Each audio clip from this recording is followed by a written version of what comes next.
Ça tue. Wagon, réquisition, la rue, ça tue. Ça tue. Wagon, réquisition, la rue, ça tue. Ça tue. Wagon, réquisition, la rue, ça tue. Ça tue.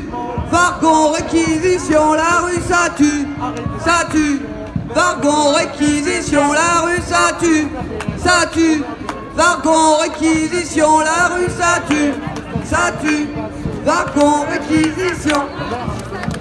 La rue, ça tue. Ça tue. Wagon, réquisition, la rue, ça tue. Ça tue. Wagon, réquisition. Un toit, c'est un droit. Un toit, c'est un droit. Un toit, c'est la loi. Un toit, c'est un droit. Un toit, c'est la loi. Un toit, c'est un droit. Un toit, c'est la loi. Un toit, c'est un droit. Un toit, c'est la loi. Pas d'expulsion. Des relogement. Pas d'expulsion.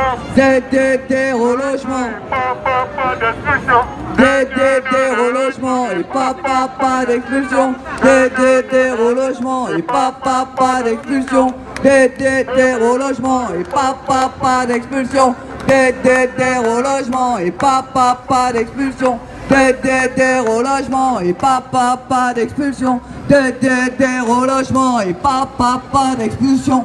Des relogement et pas d'expulsion. Des relogement et pas des relogements et des relogements et pas d'expulsion. Des relogements et pas d'expulsion. Des relogements et pas d'expulsion. Des relogements et pas d'expulsion. Des relogements et pas d'expulsion. Pas d'expulsion.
Pareil, des fusils,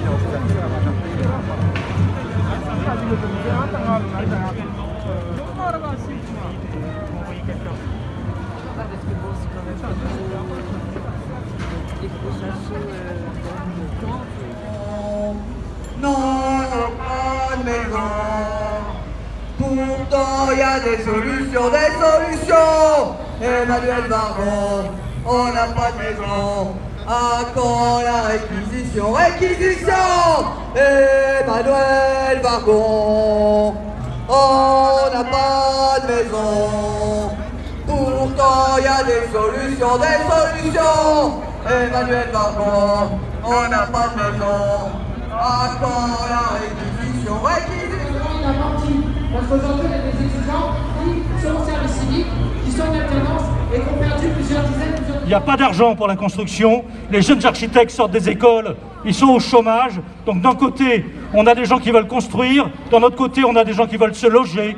Donc c'est normal qu'aujourd'hui, on soit tous ensemble dans la rue pour la construction massive de logements, pour le droit au logement.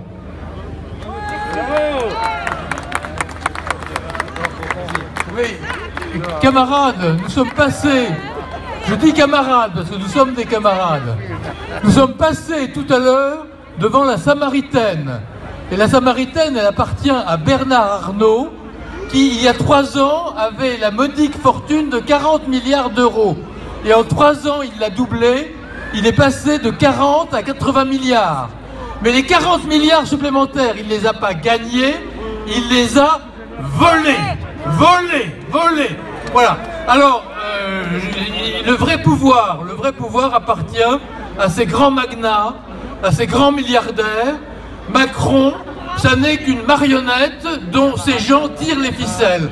Ce sont eux qui financent la politique et effectivement ce qui compte pour eux, c'est la spéculation, les profits à court terme, c'est amasser des fortunes dans des conditions totalement opaques et scandaleuses.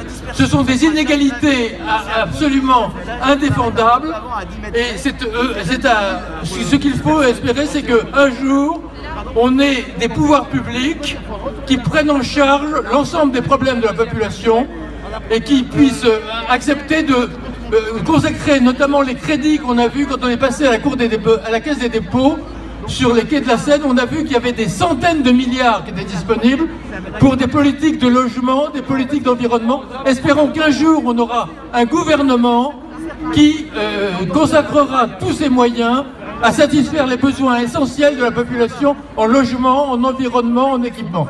Voilà. En attendant, ce Macron n'est qu'un pantin entre les mains de ces gens-là. Macron partout, logement nulle part. Macron partout, logement nulle part. Macron partout, logement nulle part. Bon, voilà. Bon, donc, comment tu t'appelles déjà? Moi, je m'appelle Étienne. Ouais, c'est Étienne, voilà, c'est Étienne. Donc, on va laisser la parole aussi aux organisations politiques qui ont apporté leur soutien, donc qui vont pouvoir s'exprimer. je ne sais pas, est-ce qu'il y a des représentants d'organisations politiques là qui sont prêts à venir parler? Donc je vois un monsieur avec une casquette et une écharpe et un badge EELV. Voilà, à toi. Merci beaucoup pour cette organisation, merci à tous et toutes d'être là. On est super honorés de vous accompagner dans ce combat. C'est insupportable, on est un pays super riche, on s'en rend bien compte. Avec mon collègue Émile Meunier, on essaye au Conseil de Paris de porter la question de la réquisition des logements vides. On essaye de se débrouiller pour qu'il y ait des logements sociaux qui soient construits pour toutes et tous, que des bâtiments soient transformés en logements sociaux. On sait qu'on a besoin de ça, on n'a pas seulement besoin de places d'hébergement, on a besoin d'une vraie politique de logement qui permette qu'il n'y ait plus personne à la rue et surtout plus d'expulsions sans relogement. Ça ne devrait plus exister dans un pays aussi riche que le nôtre. C'est une honte et on est évidemment à votre côté.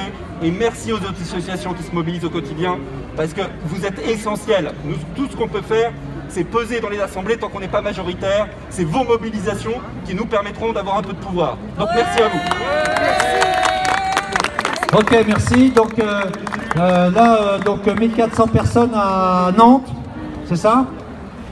1400 personnes à Nantes qui ont défilé. Donc là, une grosse manif à Nantes. Donc Grenoble aussi, ils ont défilé contre l'expulsion, contre les expulsions et tout, puis pour défendre aussi un immeuble qui a été occupé cet hiver là et qui appartient au bailleur social de la mairie de Grenoble. Ils étaient plusieurs centaines et ils se sont vus couper l'eau, l'électricité, le chauffage pendant tout l'hiver. Bonsoir à toutes et à tous. Je suis très contente aujourd'hui parmi vous. Je représente notre association Ensemble pour notre régularisation et intégration. On est venu aujourd'hui pour soutenir la cause. On est aussi concernés parce que nous aussi on est des sans-papiers. Nous aussi on est discapés de guerre. Nous aussi on est mal logés. Nous aussi on a perdu notre travail au risque de perdre nos logements. Nous aussi on vit dans le risque. Donc notre association, elle revendique une régularisation humanitaire. On a organisé des rassemblements devant l'Assemblée nationale, ministère de l'Éducation, ministère du Travail et prochainement le 6 avril devant le ministère de l'Intérieur, en revendiquant notre régularisation humanitaire de tous les sans-papiers. Tous on est frères de l'humanité. La crise sanitaire, elle a touché tout le monde. La crise sanitaire, elle ne connaît pas ni religion, ni frontières, ni hommes, ni femmes, elle a touché tout le monde. Franchement, nous aussi, on souffre parmi vous.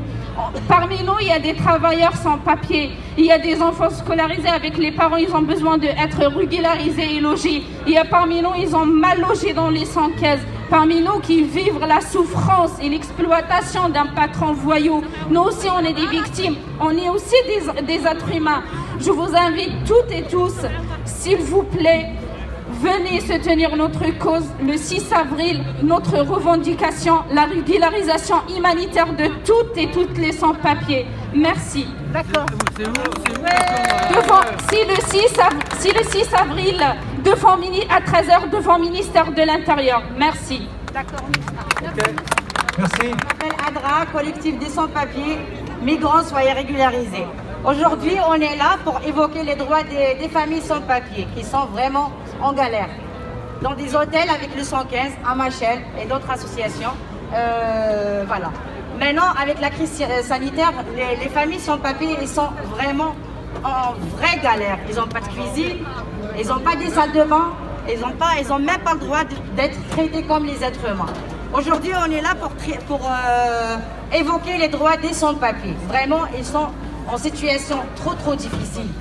Là, nous, la collectif des sans-papiers, migrants soyez régularisés, on est dans l'obligation de préparer des repas pour 600 personnes chaque semaine.